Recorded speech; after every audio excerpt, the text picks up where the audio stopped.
코로나19 재난안전대책위원회 이낙연 위원장님 오셨습니다. 이인영 원내대표님 오셨습니다. 조정식 정책위원장님 오셨습니다. 이춘석 기재위원장님 오셨습니다. 전해철 간사님 오셨습니다.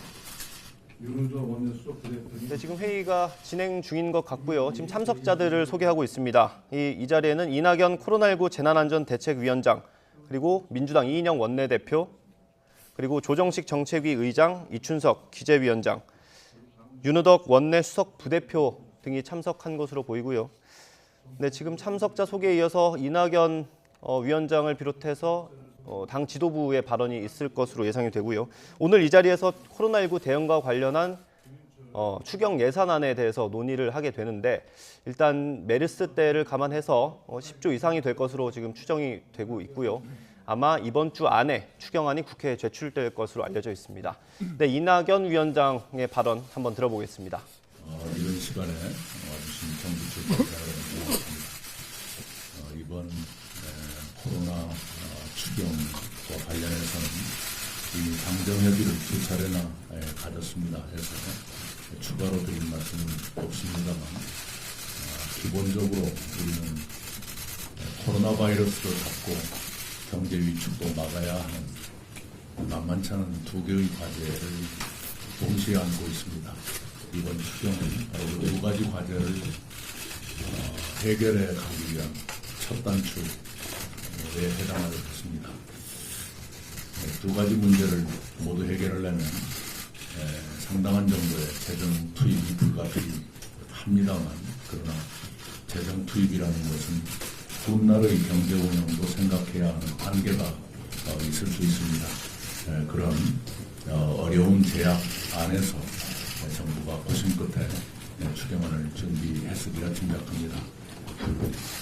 이번 한 번으로 이 고난이 끝나길 바랍니다만, 그렇지 못할 경우에도 우리는 추가로 대처해야 하는 처지입니다. 그런 걸 감안해 가면서 추경에 임하겠습니다. 이상입니다. 네, 다음은 이인영 원내대표의 발언이 있겠습니다. 코로나19에 대한 전 국가적 긴장감이 높아지는 가운데 긴급하게 코로나19 대책 마련을 위한 추경 예산 당정 협의를 갖게 되었습니다. 홍남기 부총리님을 비롯한 공직자들께서는 협의를 마친 대로 또 신속하게 현장에 복귀하셔서 코로나19 대응에 만전을 기해 주실 것을 부탁드리겠습니다. 코로나19는 2015년 메르스와 비해 이미 확진자 수가 20배 이상에 달하고 있고 전 세계적으로도 확산 추세가 있습니다. 정부는 이에 맞춰서 위기 경보 단계를 이미 최상인 심각 단계로 격상한 바 있습니다. 경제적 측면에서 최대 위협 요인은 당연히 코로나 사태입니다. 생산과 소비가 모두 큰 타격을 받고 있고, 전 세계 주식시장이 지난 일주일 동안 10% 이상 가파르게 하락했습니다. 또한 지난 2월 소비자 심리와 기업 심리도 크게 위축된 것으로 나타나고 있습니다. IMF 역시 한국 등 정책 여력이 있는 국가들에 대해서 확장적 재정정책이나 완화적 통화정책을 주문하고 있습니다. 대통령께서도 지난 28일 여야 정당 대표들과 회동하고 추경에 대한 협력을 당부하셨으며, 각 당의 대표님들께서도 적극 협조하겠다는 의사를 이미 밝히고 계십니다.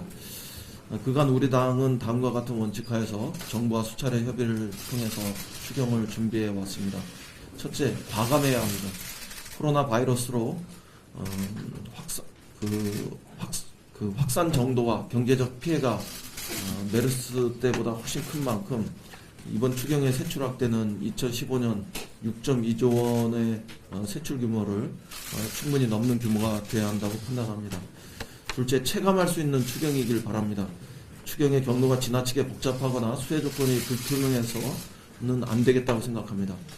재난이 기본적으로 사회적 약자를 공격한다는 우리 이낙연 위원장님의 말씀대로 저소득층, 또 소상공인, 그리고 취약 노동자, 아이를 키우는 부모님 등 대상을 명확하게 하고 이분들이 체감할 수 있을 정도로 분명한 지원책을 마련할 수 있어야 하겠습니다.